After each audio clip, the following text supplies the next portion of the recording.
Dust from Our Eyes, An Unblinkered Look at Africa, is a book that really subsumes 25 years of living, working, reporting from Africa. Dust from Our Eyes comes from, it may be bigger than just West Africa, but I heard it first in Mali, that before you rush in to help your neighbor remove a piece of straw from his eye, maybe you better stop first and take the dust out of your own eye.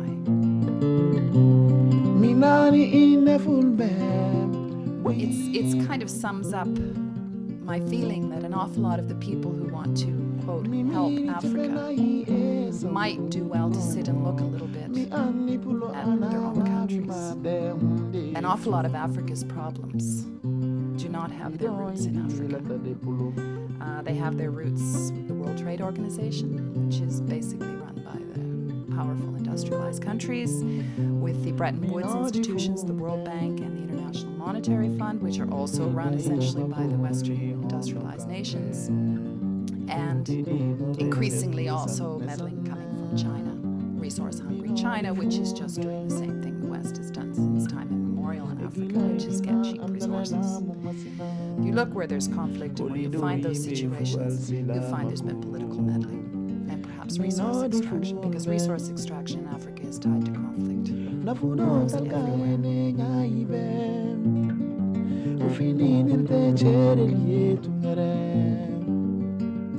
An awful lot of the assistance is actually designed, or looks as if it's designed, to make Africa follow exactly the same path to development that the West has followed, which I think increasingly everybody realizes is unsustainable. If that really were the goal, then a lot of the trade barriers would have been removed.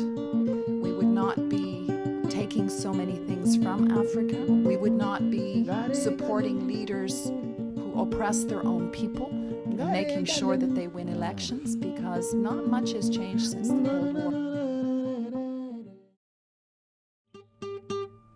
So there's this myth that Africans couldn't survive without the West. Well, you have to ask yourself, since our species evolved in Africa, how it was that they managed before to survive and grow their own food and live happily and develop intricate, sophisticated cultures before the World Bank started telling them how to run their affairs.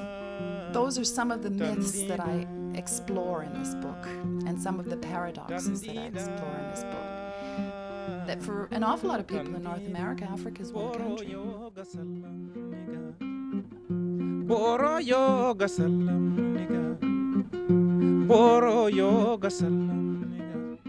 African students in Canada are often asked if they speak African. Well, there are 3,000 languages in Africa. Pity is not what Africa needs. Africa needs understanding and knowledge and respect. There has been a sanctimonious tone which has got to be eliminated. And they have been so tolerant of people ignoring their customs, paying no attention to their social norms for so long that they just accept it.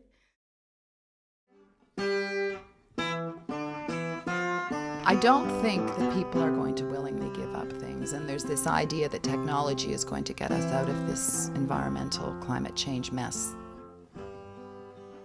Malian researcher and worker for actually a Canadian NGO, which is a wonderful NGO because they work on the grassroots problems, USC Canada, which is working on seeds of survival and keeping people's seed sovereignty, which they're rapidly losing, which is being taken away, said to me, the idea that technology can solve all our problems is a very Western idea.